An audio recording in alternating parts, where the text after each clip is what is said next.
Diamond from Diamond Shine Soap. I am so glad to see you today. We're going to do our first project with our luxurious tumblers, but before we get into that, go ahead and like the video, subscribe to the channel, guys. If you want the wick size, if you want the fragrance load, if you want everything I use and you want to recreate this candle, go ahead and hit the description box.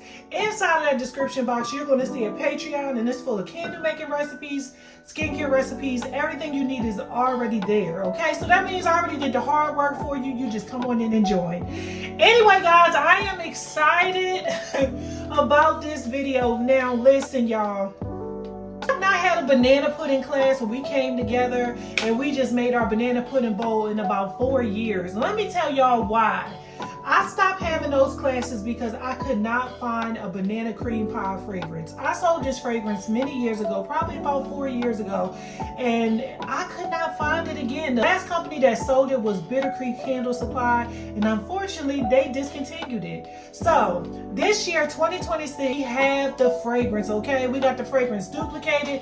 I am so excited. So if you want the banana cream pie fragrance, y'all, I'm gonna link that in the description box. You can get that as well. We are having a banana cream pie class. If you guys want to join that, go to the Patreon. It's a post up there. Just comment and say I'm in, okay? I've not made these embeds in about 4 years, so listen, I just starting all over again. It's cute, it's funny, but at the same time, it can get real, okay? So I was up here making the small ones because guess what? I made a pie shell, and you can get these on my website. They're very small, as you guys can see. It fits in my hand. These can be like wax melts. These can go inside your candles. You know, it's up to you on what you actually want to use it for. But for me, I'm going to be using it inside of this tumbler. It fits perfectly inside this tumbler. Now, guys, if you want this tumbler, these tumblers are sold at Community Candle. Okay, this is the 14-ounce tumbler, and I will link that in the description box because these can be so versatile. They could be luxury vessels. They could just be vessels that you just use to do desserts in. The shipping was very reasonable. I went to places where the shipping was like 45 bucks. It's so great to be able to use a company where you can order something and you don't have to just pay a ton in shipping, okay? Listen, I hate shipping. I hate shipping. I hate shipping. Anyway, guys, yeah, so I double wick this vessel right here because I'm going to be using this. So I actually want to test both, okay? So it's always good to see if it burned better with 2 wicks or 1 wick. This could be for a blueberry pie. You can make some peach pie, pineapple, upside down, whatever you want to do with these shells. It is totally up to you. So for me today, I'm going to do a banana cream pie. It fits perfectly. Look how perfect this fit is inside this jar. It is so perfect, okay? I have my whip wax right here, so we're going to go ahead and use that. And we don't really need too much whip wax for this project. Let's go ahead and get right into it. Okay, so first thing we are doing is poking 2 holes into our pie crust, our pie shell. You could take something like a skewer, like a metal skewer, you know, a pin, and just poke a hole. Now you want to get as close as possible to the edge of the crust because if you make it too much towards the center, when you pull your wicks through, your wicks will probably be more than likely too close. So try to get it as close as possible to the edge of the crust. Now, if you are using a single wick vessel, you want to go ahead and place the crust inside of the vessel.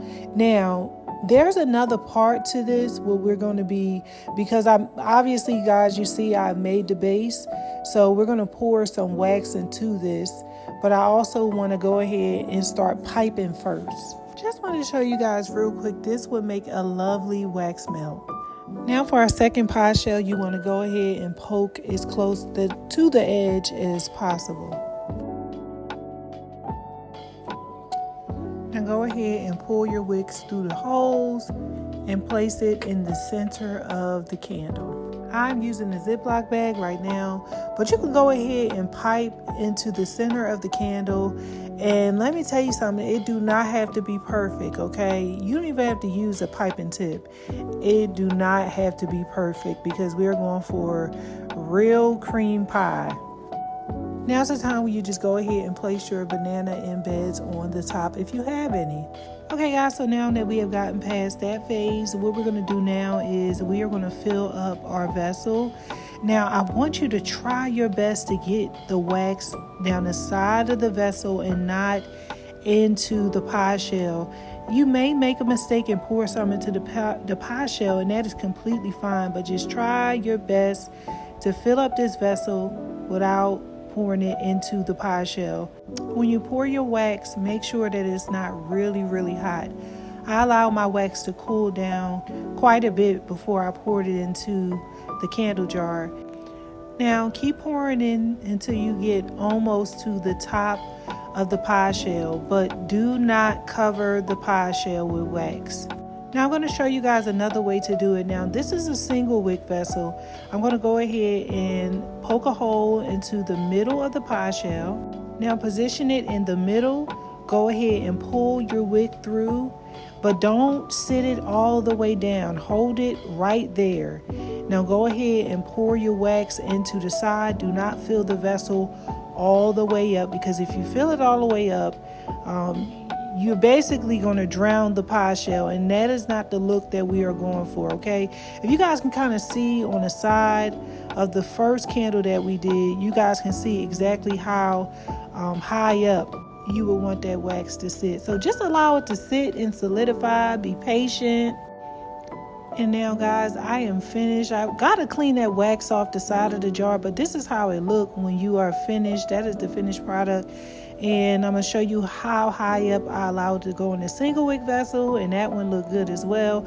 I just love it because these pie shells fit, listen, perfectly inside this vessel. You could just make a blueberry pie tomorrow, a cherry pie in the morning, okay? You can single wick these vessels, you can double wick them. It is up to you. Now this is our finished product, and I'll see you guys again.